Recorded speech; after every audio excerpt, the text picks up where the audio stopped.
Alam mo, hindi mo siguro napapansin, pero ang dami mo nang nalampasan. May mga gabi na halos sumuko ka na. May mga araw na parang wala ka ng direksyon. Pero heto ka pa rin. At kung minsan, iniisip mong ordinaryo lang yung mga pinagdaanan mo.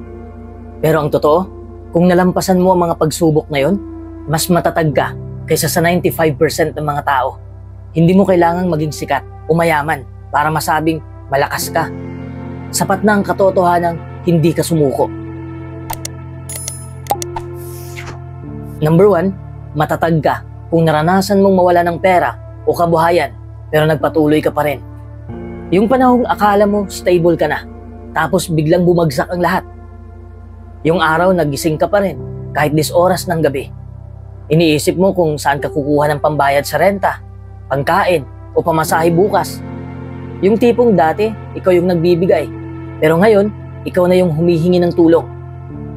Masakit yon, hindi lang sa bulsa, kundi sa pride mo bilang tao. Pero alam mo kung ano ang mas kamangha-mangha? Hindi mo hinayaang lamunin ka ng sitwasyon. Habang ang iba, pinili ng sumuko, ikaw, pinilit mong bumangon kahit wala kang puhunan, kundi pag-asa. Kahit simpleng barya lang sa bulsa mo, nagawa mong gawing hakbang papunta sa pagbabago. Kahit walang kasiguraduhan, pinili mong magtiwala na somehow, things will get better. At sa totoo lang, hindi madali yon. Kapag nawalan ka ng pera, hindi lang wallet mo ang nagiging magaan, pati loob mo. Kasi doon mo mararamdaman na wala ka talagang kontrol sa lahat. Lahat ng inipon mo, lahat ng pinaghirapan mo, biglang parang bula. Pero kung napagdaanan mo yan at heto ka pa rin, nakangiti pa rin kahit papano, ibig sabihin, may something sa'yo na hindi kayang nakawi ng kahirapan. Ano yon? Resilience. Natutunan mong maging madiskarte. Natutunan mong humawak sa maliit na biyaya at pahalagahan ito na parang milyon na. Natutunan mong tumanggap ng tulong nang walang hiya kasi alam mong darating din ang araw na ikaw naman ang tutulong. Natutunan mong hindi lahat ng tagumpay ay nakikita sa bank account. Minsan, nasa tapang ng loob mong magsimula ulit. At habang nakikita mong dahan-dahan kang bumabangon, mararamdaman mo yung kakaibang saya. Yung tipong hindi dahil sa dami ng pera mo, kundi dahil alam mong hindi mo kailangang maging mayaman para maging matatag. Kasi ang tunay na yaman, yung kakayahan mong hindi mawala ng pag-asa kahit walang laman ang pitaka. Kaya kung dumating ka sa punto na halos wala ka ng hawak, tandaan mo, hindi ka walang-wala. Kasi may tapang ka, may determinasyon, may kakayahan kang magsimula muli kahit ilang beses ka nang bumagsak. At yan ang hindi kayang pantayan ng kahit sinong tao na hindi pa kailanman nawalan. You survive something that breaks most people. And that means you're stronger than you think. Number 2, naranasan mong mawala ng direksyon sa buhay. May mga panahon sa buhay na kahit anong gawin mo, parang wala kang nakikitang direksyon. Parang naglalakad ka sa mahabang daan na puro hamog. Hindi mo alam kung saan ka papunta. At minsan, hindi mo rin alam kung bakit ka pa lumalakad. Yung tipong gigising ka sa umaga, pero wala kang gana. Gagawin mo pa rin ang mga dapat gawin, pero parang pinipilit na lang. Walang emosyon, walang sigla, parang bawat araw, paulit-ulit lang. At kahit anong pilit mong hanapin ang purpose mo, parang wala kang makita. At mas masakit yung parte na kahit ikaw, hindi mo nakilala ang sarili mo. Dati, alam mo kung ano ang gusto mo. Alam mo kung anong nagpapasaya sa'yo. Pero ngayon, kahit simpleng tanong na, ano ba talagang gusto ko sa buhay? Hindi mo na alam ang sagot. Hindi ka tamad. Hindi ka mahina. Napagod ka lang. Napagod ka sa kakahanap ng sagot na hindi agad dumarating. At minsan, hindi rin nakakatulong yung pressure mula sa paligid. Nakikita mo yung mga kaibigan mo, may career, may pamilya, may direksyon. Samantalang ikaw, parang nakatigil lang. Parang lahat umaabante. Ikaw lang ang naiwan. Ang sakit, di ba? Kasi gusto mo naman. Gusto mong umusad. Gusto mong magtagumpay. Pero parang may pader na hindi mo matibag. Invisible, pero mabigat. Pero alam mo kung ano ang totoo? Lahat ng taong matagumpay, dumaan sa ganyan. Hindi mo lang nakikita sa social media, pero bawat isa sa kanila may panahong naligaw din. That feeling of being lost doesn't mean you're failing. It means you're searching. At kung hinahanap mo pa rin ang daan, ibig sabihin, hindi ka sumuko. Minsan, kailangan mong maligaw para mahanap mo ulit ang sarili mo. Kapag wala kang direksyon, napipilitan kang huminto. At doon mo maririnig ang mga boses na matagal mo nang hindi pinapansin. Yung boses ng puso mo. Yung boses ng kaluluwa mo. Yung boses ng Diyos na tahimik lang pero laging nandun. Hindi mo kailangang madaliin ang lahat. Life is not a race. Hindi mo kailangang sabayan ang takbo ng iba. May kanya-kanya tayong timeline. At minsan, yung mga taong matagal na wala, sila pa yung nagiging pinakamatatag pagbalik nila. So kung pakiramdam mo ngayon ay lutang ka, na wala kang direksyon, tandaan mo, hindi ka nag-iisa. You're not broken. You're in transition. You're not failing. You're becoming. Darating ang araw na mapapatingin ka sa likod at masasabi mong, kaya pala ako naligaw noon kasi kailangan kong matutong magtiwala sa proseso. At kapag dumating na yung panahong yon, makikita mong yung dating pakiramdam ng kawalan ng direksyon, yung dati mong kalituhan, yung mga panahong gusto mo nang sumuko, lahat pala yon naging daan para makilala mo kung sino ka talaga. Kaya kung ngayon, hindi mo pa alam kung saan ka papunta, it's okay. Take a deep breath.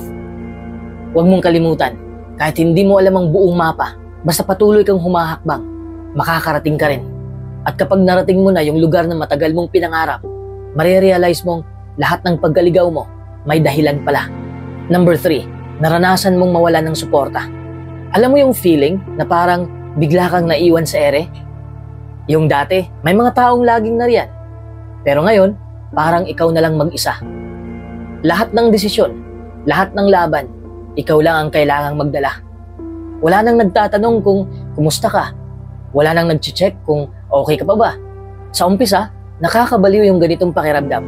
You start to question yourself, may mali ba sa akin? Bakit ako iniwan ng panahon na pinakakailangan ko sila?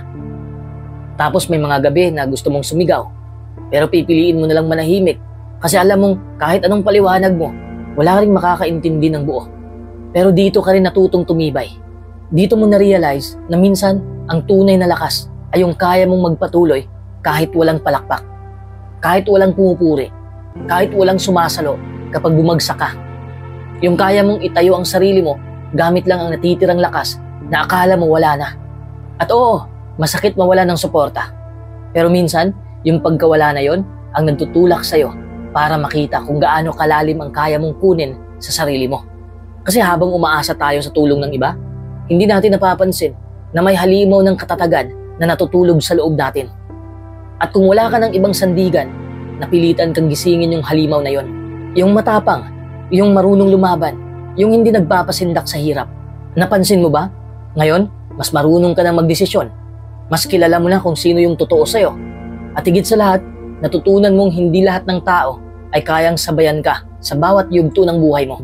Some people are meant to walk with you only for a season. Hindi habang buhay. Kaya nung nawala ang suporta, hindi ibig sabihin na talo ka. Ibig sabihin lang, panahon na para matutunan mong sandigan ang sarili mo. Para matutunan mong hindi lahat ng lakas ay nanggagaling sa labas. Minsan, nasa loob mo lang pala. Naghihintay lang ng pagkakataon para lumabas. So, kung dumating ka na sa puntong yon, yung nag-isa ka pero hindi ka sumuko, yung walang naniniwala pero tinuloy mo pa rin, tandaan mo, hindi ka mahina. You just became someone who no longer needs to be pushed because you've learned how to stand on your own. At sa totoo lang, yan ang klase ng lakas na hindi kayang ibigay ng kahit sinong tao. Kasi yan, ikaw mismo ang bumuo. Number 4, naranasan mong mapahiya o pagtawanan. Naranasan mo na bang mapahiya sa harap ng ibang tao? Yung tipong lahat ng tao ay nakatingin sa'yo, tapos parang gusto mong lamunin ng lupa. Alam mo yung pakiramdam na parang bumagal ang oras, habang lahat ay tumatawa at ikaw hindi mo alam kung matatawa ka ba sa sarili mo o maiiyak ka na lang. Lahat tayo dumaan dyan. Maaaring sa eskwelahan, sa trabaho, o sa simpleng usapan lang kasama ang mga kaibigan. Minsan, isang simpleng pagkakamali lang, pero ramdam mo agad yung bigat sa dibdib. Para kang sinampal ng hiya sa mukha, at ang unang instinct mo ay tumakbo at magtago. Pero ang totoo, hindi mo kailangang ituring ang kahihiyan bilang kahinaan. Kasi kung iisipin mo, every person who has ever succeeded, naranasan ding mapahiya. Kahit yung mga pinakamatagumpay na tao ngayon, dumaan din sa stage na pinagtawanan, tinuligsa o hindi pinaniniwalaan. The difference is, they didn't let embarrassment define them. Naalala mo ba yung mga pagkakataong pinagtawanan ka? Pero eventually, ikaw din ang natuto. Minsan kasi, yung hiya na akala mo katapusan na ng mundo, yun pala ang nagturo sa'yo ng humility, ng self-awareness, at ng kakayahang tumawa sa sarili mo. Natutunan mong hindi mo kailangan maging perpekto para maging karapat-dapat. Ang nakakatawa pa, minsan habang iniisip mo kung gaano ka kahiyang-hiya, napagtatanto mo na, wala naman talagang masyadong nakapansin. Tayo lang ang masyadong harsh sa sarili natin. We replay the moment over and over in our heads, thinking people still remember. Pero sa totoo lang, most of them moved on 5 minutes later. Ikaw lang ang naiwan sa eksenang yon. Kaya kung may mga panahon na parang gusto mong burahin yung sarili mo dahil sa hiya, tandaan mo, that's part of being human. Hindi mo kailangang itago o kalimutan yon. Embrace it. Laugh about it. Turn it into a story you'll tell someday with a smile. Dahil yung taong natutong tumawa sa sarili niya, yun ang taong hindi na basta-basta kayang pahiyain ulit ng mundo. Ang tunay na matatag ay hindi yung taong hindi nagkakamali, kundi yung marunong ngumiti kahit minsan naging katawa-tawa. Kasi sa bawat pagkakataong pinagtatawanan ka, may mga pagkakataon ka ring patunayan sa sarili mo na kaya mong bumangon ng mas matatag, mas totoo, at mas walang takot. At tandaan mo, minsan, yung pinaka nakakahiya mong sandali noon, magiging pinaka-inspiring mong kwento sa hinaharap.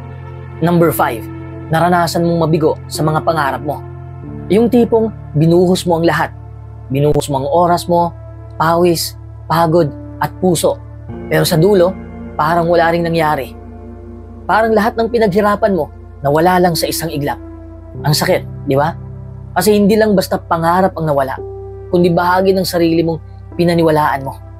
Minsan, ilang taon mong pinaghirapan ng isang goal, tapos isang rejection lang, o isang maling desisyon. Parang gumuho lahat.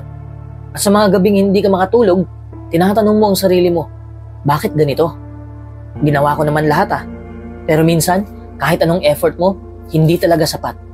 At hindi dahil mahina ka, kundi dahil may mga bagay na hindi talaga nakalaan para sa panahon na yon. Hindi mo siguro napapansin, pero yung kabiguan na yon, naging turning point ng buhay mo. Kasi doon mo natutunan kung gaano ka kalalim magmahal sa isang pangarap at kung gaano mo rin kaya itong bitawan kapag kailangan. Ang totoo, failure is not the opposite of success. It's part of it. Walang taong matagumpay na hindi minsan bumagsak. Kadalasan, yung mga tinatawag na failures natin, sila pa yung nagtuturo sa atin kung saan talaga tayo dapat pumunta. Parang binabago ng Diyos ang direksyon mo kasi may mas magandang daan na hindi mo pa nakikita. Pero syempre, habang nandun ka pa sa gitna ng pagkabigo, hindi mo agad yun mararamdaman. Ang alam mo lang, masakit at nakakapagod. Pero kahit masakit, pinili mong bumangon. Pinili mong bumalik sa laban. Pinili mong bumalik sa laban kahit wala ka ng kasiguraduhan. Pinipili mong maniwala ulit sa sarili mo kahit minsan parang wala ng dahilan. At yan ang hindi kayang gawin ng karamihan. Kasi marami ang sumusuko kapag nabigo. Pero ikaw, tinanggap mong parte yun ng proseso. Nakakatawa minsan, no? Akala mo katapusan na. Pero yun pala, simula lang ng mas matatag mong bersyon. Kasi pagkatapos mong mabigo, nagbago ka. Natutunan mong hindi mo kontrolado ang lahat, pero kaya mong kontrolin kung paano ka tutugon. At doon nagsisimula ang tunay na tagumpay. Hindi sa panalo mismo, kundi sa lakas ng loob mong magpatuloy kahit nabigo ka na. Kaya kung ngayon nasa punto ka ng buhay mo na parang wala ng pag-asa, tandaan mo ito. Ang mga pangarap na minsan bumagsak ay pwedeng mabuhay muli. Minsan sa ibang anyo, minsan sa mas magandang panahon. Hindi mo kailangan maging perfect. Ang kailangan mo lang, yung tapang na bumangon ulit. Kahit walang kasiguraduhan kung mananalo ka. Dahil sa totoo lang, bawat kabiguan ay hindi tanda ng pagkatalo, kundi patunay na may lakas kang subukan. At kung nakayanan mong mabigo, pero piliin pa rin mangarap, ibig sabihin, may apoy ka pa sa loob mo. At yung apoy na yan, yun mismo ang magdadala sa'yo sa panibagong simula. Number 6, naranasan mong mainggit.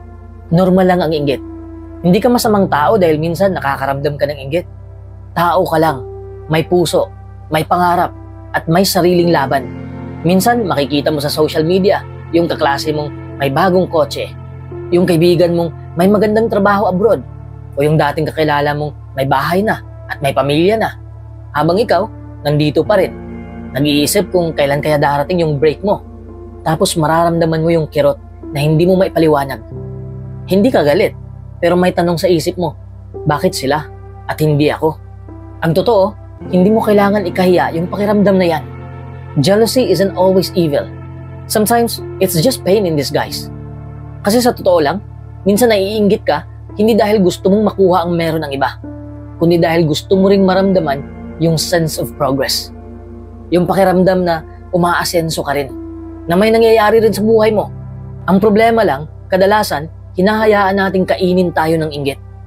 Nagsisimula tayong ikumpara ang sarili natin sa iba. Pero tandaan mo, comparison is the thief of joy. Habang busy kang tinitingnan ang kwento ng iba, nakakalimutan mong may sarili ka ring timeline, may sarili kang proseso. Lahat ng tao may kanya-kanyang oras. May nauuna, may nahuhuli, at may dumadaan sa matinding paghihintay bago dumating ang panalo. Baka ngayon, panahon mo nang maghanda. Baka yung inggit na nararamdaman mo, hindi mo kailangang itapon. Baka kailangan mo lang itong gawing gasolina. Kapag nakaramdam ka ng inggit, huwag mong pigilan. Pakinggan mo. Tanungin mo, ano bang sinasabi nito sa akin? Baka kasi hindi ka talaga naiinggit sa tagumpay ng iba. Baka pinapaalala lang ito kung gaano mo rin ka gustong magtagumpay. Kaya imbis na kainin ka ng inggit, gamitin mo ito bilang inspirasyon. Kung kaya nila, kaya mo rin. Hindi mo kailangang gayahin ang buhay nila. Kasi may sariling bersyon ng tagumpay na nakalaan para sa'yo. Yung tagumpay na hindi nakabase sa likes, sa pera, o sa titles, kundi sa kapayapaan ng isip at sa saya ng puso. At kapag dumating yung araw na maabot mo rin yung pinapangarap mo, mapapatingin ka sa likod at sasabihin mong, salamat sa mga panahong naiinggit ako. Kasi yun palang nagtulak sa akin para magbago. Hindi mo kailangang ikahiya ang inggit. Ang mahalaga, hindi mo hinayaang lamunin ka nito. Ginawa mo itong paalala, hindi lason. Ginawa mong motivation, hindi comparison. At yan ang dahilan kung bakit mas malakas ka kaysa sa iniisip mo. Number 7, nalampasan mo ang depresyon o anxiety. May mga araw nagigising ka, pero parang wala ka namang dahilan para bumangon. Yung tipong nakatitig ka lang sa kisame, hawak mo ng cellphone mo, pero hindi mo alam kung anong gagawin mo. Yung simpleng pagbangon sa kama, parang laban na. At habang tumatakbo ang oras, ramdam mong mabigat ang dibdib mo. Pero hindi mo alam kung bakit. Hindi mo man masabi sa iba, pero deep down, ramdam mo na parang may kulang. Minsan, may halong guilt pa. Kasi sa isip mo, wala naman akong rason para malungkot. Marami nga dyan, mas mahirap pa sa akin. Pero kahit anong pilit mong i-convince ang sarili mo na okay ka, may boses sa loob mo na nagsasabing, hindi ka okay. At yun ang totoo. Hindi mo kailangang i-minimize ang nararamdaman mo. Kasi ang depression at anxiety, hindi yan basta lungkot lang o takot lang. Ito yung tahimik na bagyo sa loob mo. Walang tunog, pero kaya kang lamunin. Minsan, nakasmile ka sa labas, pero sa loob, basag ka na. Minsan may mga taong tatawa sa paligid mo, pero ikaw, parang disconnected ka. You start to feel like a ghost in your own life. Present ka nga, pero wala ka naman talaga ron. At kung nakarating ka sa puntong yon, tapos ngayon ay nanonood ka pa ng video ito, ibig sabihin, nakaligtas ka. Hindi mo kailangan maging fully healed para sabihing lumakas ka. Kasi minsan, ang pinakamalaking tagumpay ay yung simpleng pagbangon kahit wala kang lakas. Yung simpleng paghinga kahit masakit sa dibdib. Yung simpleng pagsasabing, kaya ko pa, kahit hindi mo alam kung totoo. Hindi mo rin kailangang ipaliwanag sa iba kung gaano kabigat ang dinadala mo. Hindi nila kailangang maintindihan kasi hindi naman nila naramdaman yung gabing gusto mong sumuko. Hindi nila alam yung mga luha mong itinago sa shower o yung mga pagkakataong pinilit mong ngumiti para lang hindi mag-alala ang iba. Pero ikaw, alam mo. Alam mo kung ilang beses mong nilabanan yung pakiramdam ng pagkawalang silbi. Alam mo kung ilang beses mong pinili ang buhay kahit gusto mo nang mawala. At yan ang tunay na lakas. Hindi yung hindi mo naramdaman ang sakit, kundi yung nararamdaman mo lahat pero hindi mo hinayaang kainin ka nito. You stood up even when your own mind was pulling you down. You kept breathing even when it hurts. You kept hoping even when everything felt hopeless. Minsan akala ng tao, malakas ka kasi hindi ka umiyak. Pero ang totoo, malakas ka kasi umiyak ka. At pagkatapos nun, nagpatuloy ka. You didn't quit. You didn't let the darkness define you.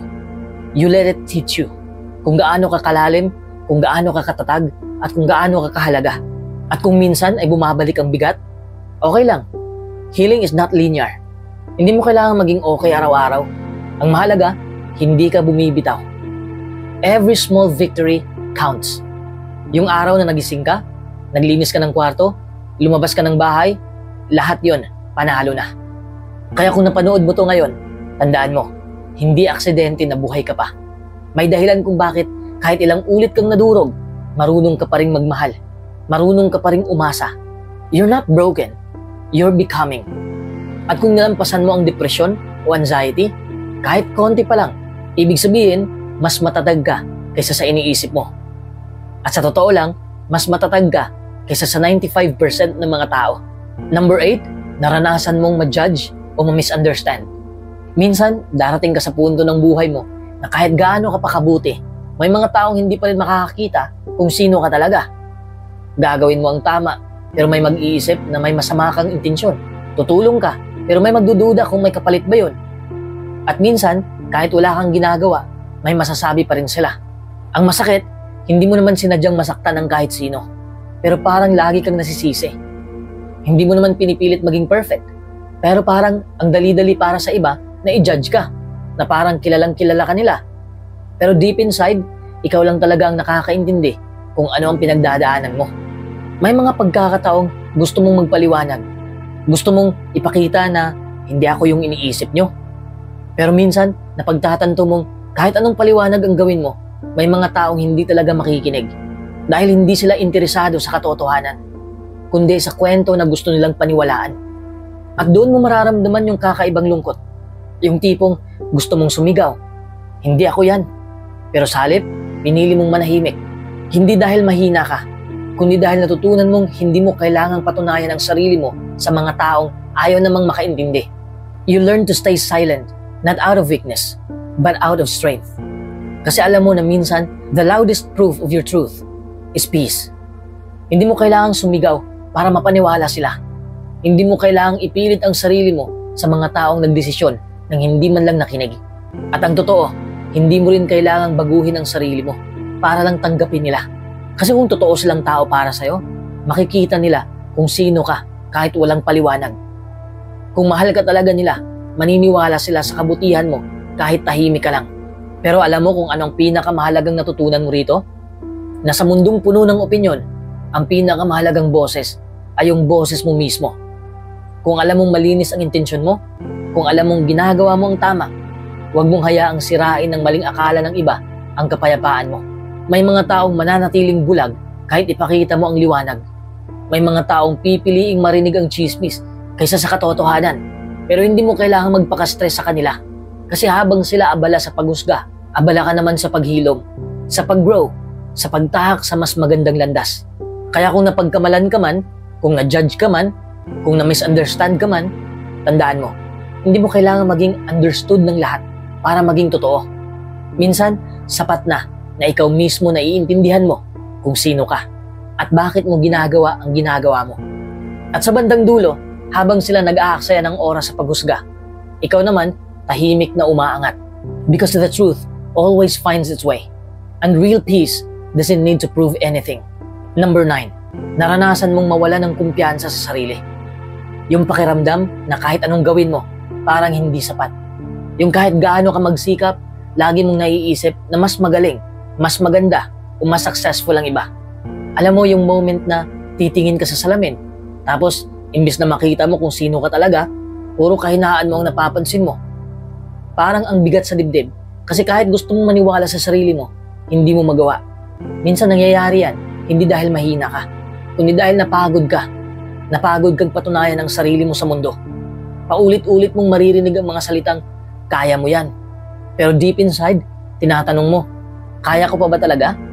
And you start comparing your journey to others. Kung bakit sila mas mabilis, kung bakit sila mas nakakamit ang mga bagay na pinapangarap mo. Ang hindi mo namamalayan, sa bawat paghahambing mo, unti-unting nauubos yung paniniwala mo sa sarili mo. Pero ang totoo, lahat ng malalakas na tao ay dumaan dyan. Hindi mo lang nakikita. Kasi karamihan, tahimik silang lumalaban. Yung mga taong nakangiti ngayon, minsan din silang tumingin sa salamin na may tanong sa isip, sino ba talaga ako? Kaya kung nararanasan mong mawala ng tiwala sa sarili mo, huwag mong isipin na mahina ka. Normal yan. Hindi mo kailangang ikahiya ang mga sandaling hindi ka sigurado kung kaya mo pa. Ang mahalaga, hindi mo pinapatay ang apoy sa loob mo. Kahit maliit na liwanag na lang, pinipili mong hindi ito hayaang mamatay. Kasi deep inside, alam mong may kakayahan kang bumangon ulit. Hindi mo kailangang bumawi agad. Hindi mo kailangang maging confident agad. Minsan sapat na yung unti-unti. Unti-unting bumabalik ang paniniwala sa sarili mo habang natutunan mong pahalagahan ang mga maliliit mong tagumpay. Kapag dumadaan ka sa mga araw na parang walang saysay lahat ng ginagawa mo, subukan mong balikan kung nasaan ka noon. Tandaan mo kung gaano kalayo na ang narating mo. Yung dating nag-aalangan kung kakayanin, ngayon ay nakatayo pa rin. Maybe you're not where you want to be yet. But look, you're still here. Still breathing. Still fighting. Ang kumpiyansa sa sarili ay hindi lang tungkol sa pagngiti sa harap ng salamin o pagsabi ng, I'm strong. Totoong kumpiyansa ang marunong umamin sa sarili mong takot, pero pinipili mo pa rin kumilos. Hindi mo kailangang maging perpekto bago mo pahalagahan ang sarili mo. Ang kailangan mo lang ay maniwala na kahit hindi mo pa nakikita ang resulta, may halaga ka na. Kaya kung ngayon ay pakiramdam mo parang nawawala ka, huwag mong madaliin. Take your time. Every day that you choose to stand up, kahit pagod ka, kahit wala kang gana, kahit hindi mo alam kung saan ka patungo, yun ang tunay na lakas. Kasi ang kumpiyansa, hindi yan biglaan. Binubuo yan araw-araw sa katahimikan. Sa bawat maliit na desisyong hindi ka susuko. At darating yung araw na titingin ka ulit sa salamin. Tapos makikita mo na, hindi lang ang mga sugat o luha, kundi yung taong matatag na bumangon sa kabila ng lahat. At doon mo marirealize, never ka talagang nawala ng kumpiyansa sa sarili mo. Natakpan lang ng pagod, pero andyan ka pa rin pala. Naghihintay lang na muling paniwalaan mo. Number 10, naranasan mong mapagod sa buhay. Yung tipo ng pagod na kahit mahimbi ang tulog mo, pagising mo, ramdam mo pa rin. Yung parang kahit anong gawin mo, wala kang gana. Hindi dahil tamad ka, kundi dahil pagod ka na. Pagod ka na sa paulit-ulit na laban, sa mga inaasahang hindi nangyari, at sa mga taong hindi ka kailanman pinahalagahan gaya ng inaasahan mo. There are days when you wake up and ask yourself, para saan pa ba to? Yung tipong kahit umiti ka, may bigat pa rin sa dibdib mo. Kahit sinubukan mong maging masaya, may kung anong parte sa'yo na parang gusto na lang sumuko. Pero alam mo kung ano ang hindi napapansin ng iba? Na kahit pagod ka na, nandito ka pa rin. You're still showing up. Kahit wala ng energy, kahit walang naniniwala, kahit wala nang pumapalakpak sa'yo. At yan ang hindi kayang gawin ng lahat. Ang pagod sa buhay ay hindi senyalis ng kahinaan. Ito'y tanda na masyado mong pinaghirapan ng mabuhay. Minsan pagod ka dahil sobra mo nang ibinigay ang lahat. Ibinigay mo na lahat sa pamilya mo, sa trabaho, sa mga pangarap mo, sa mga taong hindi mo lang nagpasalamat. Pero kahit pagod ka na, hindi mo naman talaga gusto sumuko. Ang gusto mo lang, pahinga. Yung simpleng pahinga mula sa ingay ng mundo. Yung ilang sandali lang na walang kailangang patunayan, walang kailangang habulin, walang kailangang ayusin. Gusto mo lang huminga. At yan ay normal. Hindi mo kailangan maging okay araw-araw. Hindi mo kailangan maging malakas palagi. Kasi minsan, yung pinakamalakas na ginagawa ng isang tao ay yung umamin na pagod na siya. Pero pinipili pa rin magpatuloy. That's real strength. Hindi yung laging masigla. Hindi yung laging may ngiti. Kundi yung marunong tumigil sandali. Pero hindi tuluyang sumusuko. Kapag napapagod ka sa buhay, tandaan mo, hindi mo kailangang tapusin lahat ngayon. Hindi mo kailangang maabot lahat ng pangarap sa isang araw. Hindi mo kailangang magpanggap na kaya mo lahat. Okay lang huminga. Okay lang umiyak. Okay lang mapagod. Ang mahalaga, hindi mo pinapatay ang pag-asa mo. Kasi kahit pagod ka, somewhere deep inside you, may munting boses pa rin na nagsasabing, konti na lang, kaya mo to. May dahilan kung bakit ka lumalaban. At yung boses na yon, yan ang patunay na hindi pa tapos ang laban mo. Dahil kung talagang tapos na, wala ka na sanang mararamdaman. Pero heto ka, nakikinig ka pa rin, humihinga ka pa rin, at pilit na bumangon. So when life gets too heavy, don't hate yourself for feeling tired. Instead, be proud. Kasi pagod ka, hindi dahil mahina ka, kundi dahil lumalaban ka araw-araw. Kaya kung pagod ka ngayon, huwag mong kalimutan, huminga ka muna. Hindi mo kailangan maging perfect. Kailangan mo lang magpatuloy. Kahit mabagal, kahit madalas mapagod, kahit paulit-ulit ang sakit. Dahil sa dulo, ang mga taong napagod pero hindi sumuko, sila ang nagiging inspirasyon ng iba.